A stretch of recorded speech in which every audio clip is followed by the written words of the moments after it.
بسم اللہ الرحمن الرحیم۔ السلام علیکم ورحمۃ اللہ وبرکاتہ۔ جی موسٹ ویلکم آپ کو ہمارے چینل پر۔ آج ہم جس موضوع پر بات کرنے والے ہیں اس کے ہم دو پارٹس بنائیں گے، دو حصے بنائیں گے۔ تو اس کا موضوع یہ ہوگا کہ غزوہ بدر۔ مسلمانوں، یہ اس کو قرآن پاک نے یوم الفرقان کا نام بھی دیا ہے۔ یہ ایک عظیم و شان معرکہ جس میں اللہ تبارک و تعالیٰ نے اسلام کو عزت بخشی، اسلام کو مقام بخشا اور اسلام کی رفعت کو اور زیادہ بلندی دی، اور کافروں کے بڑے بڑے جو رؤساء تھے، بڑے بڑے سردار تھے، ان کو ہلاک کر دیا۔ اور یہ آپ کو بتاتا چلوں کہ یہ غزوہ بدر 17 رمضان المبارک اور 2 ہجری کو صبح کے وقت پیش آیا۔ حضرت عمر فاروق رضی اللہ تعالیٰ عنہ فرماتے ہیں کہ غزوہ بدر میں مسلمانوں کی تعداد 313 اور مشرکوں کی تعداد 1000 تھی، اور اس لڑائی میں ہر 3 مسلمان ایک اونٹ پر باری باری سوار ہوتے تھے۔ اس حدیث مبارکہ کو صحیح مسلم نے روایت فرمایا ہے۔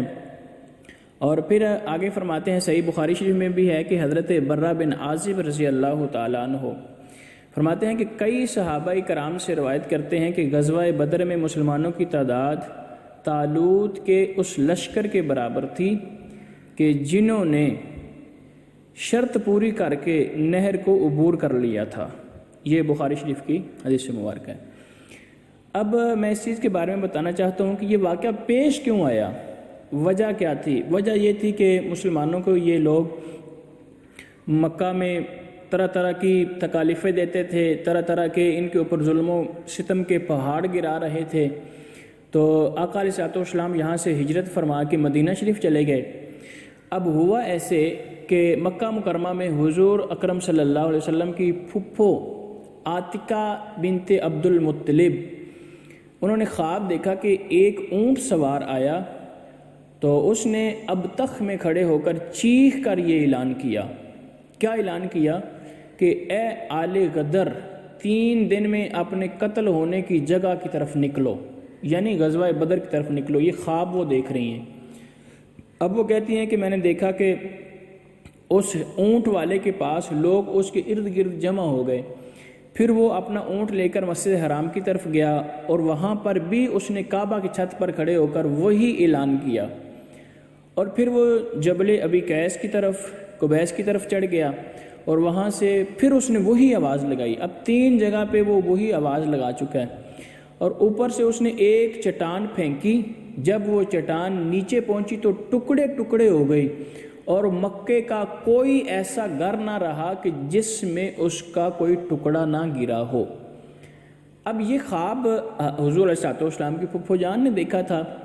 عاتکہ نے اپنے بھائی حضرت عباس رضی اللہ تعالیٰ عنہ کو یہ خواب بتایا، اور کہا کہ مجھے لگتا ہے کہ تمہاری قوم پر کوئی بڑی وبا، مصیبت اور پریشانی اور بڑا عذاب آنے والا ہے، مگر تم یہ خواب کسی کو نہ بتانا۔ حضرت عباس رضی اللہ تعالیٰ عنہ نے یہ خواب اپنے قریبی دوست ولید بن عتبہ کو بتایا، اور اس سے یہ خواب خفیہ رکھنے کی ہدایت کی، مگر ولید نے اپنے باپ کو بتایا، اور یوں یہ خواب پورے مکہ میں پھیل گیا۔ حضرت عباس رضی اللہ تعالیٰ عنہ مسجد حرام گئے تو ابو جہل نے انہیں تنزیہ کہا کہ اے ابو الفضل، تمہارے مرد تو نبوت کا دعویٰ کرتے تھے، اب تمہاری عورتیں بھی اس کا دعویٰ کرنے لگی ہیں۔ حضرت عباس رضی اللہ تعالیٰ عنہ حیران ہوئے، پوچھا کیا ہوا؟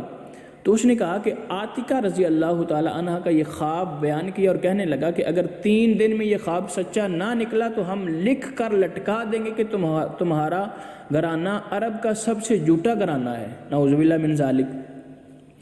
تو ابو جہل نے اس خواب کو لے کر حضرت عباس اور ان کے گھرانے کو خوب بدنام کرنے کی کوشش کی۔ تو تیسرے دن حضرت عباس ابو جہل کا علاج کرنے کے لیے نکلے، گھر سے غصے سے نکلے، مگر جب آپ حرم میں پہنچے تو ابو جہل تیزی سے باہر نکل رہا تھا، کیونکہ اس نے زمزم بن عمر غفاری کی آواز سن لی تھی کہ وہ اپنے اونٹ پر کھڑا ہوا تھا۔ اس نے اپنے کپڑے پھاڑ رکھے تھے اور اونٹ کی ناک کاٹ رکھی تھی، اور کجاوا الٹا پھیرا ہوا تھا، اور وہ چیخ چیخ کر یہ اعلان کر رہا تھا کہ اے قریش والو، اپنے قافلے کی خبر لو، تمہارے اموال ابو سفیان کے قافلے میں ہیں اور اس پر محمد صلی اللہ علیہ وآلہ وسلم اور ان کے ساتھیوں نے حملہ کر دیا ہے، بھاگو، جلدی کرو، جلدی نکلو، مدد کو پہنچو۔ یہ سنتے ہی لوگ جلدی جلدی تیاری کرنے لگے اور کہنے لگے کہ کیا محمد صلی اللہ علیہ وآلہ وسلم نے اسے ابن الحضرمی کا قافلہ سمجھا رکھا ہے؟ ہرگز نہیں، وہ اب کچھ اور ہی دیکھیں گے۔ وہ بھی غصے میں۔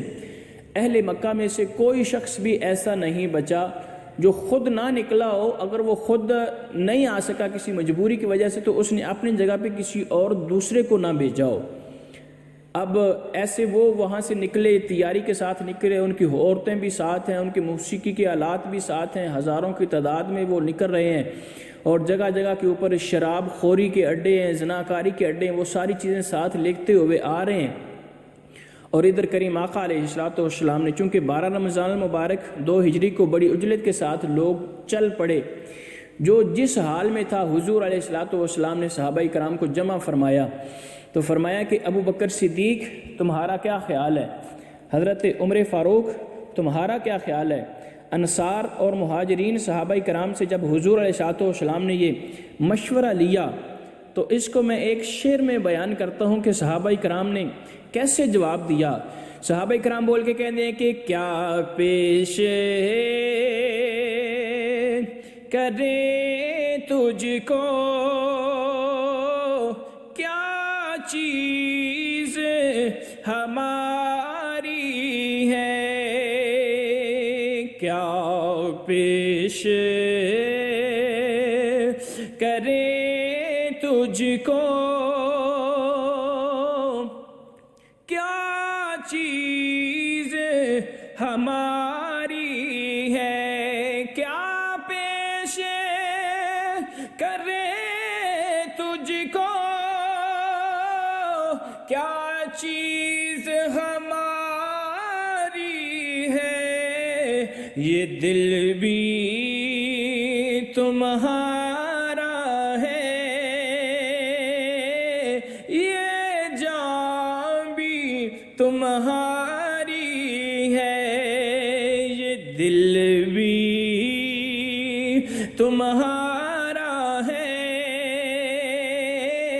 یہ جان بھی تمہاری ہے۔ ادھر صحابہ کرام نکل پڑے اور ادھر سے وہ لوگ بھی آ رہے ہیں۔ اب اگلے دوسرے حصے میں آپ کو بتاؤں گا کہ کیسے وہاں پہ لڑائی ہوئی، کون کون ان کا مارا گیا، ان کا واصل جہنم ہوا۔ تو وہ آپ اس کو سبسکرائب بھی کیجیے گا ہمارے چینل کو، اور آگے زیادہ سے زیادہ شیئر بھی کیجیے گا۔ شکریہ، جزاک اللہ خیرا۔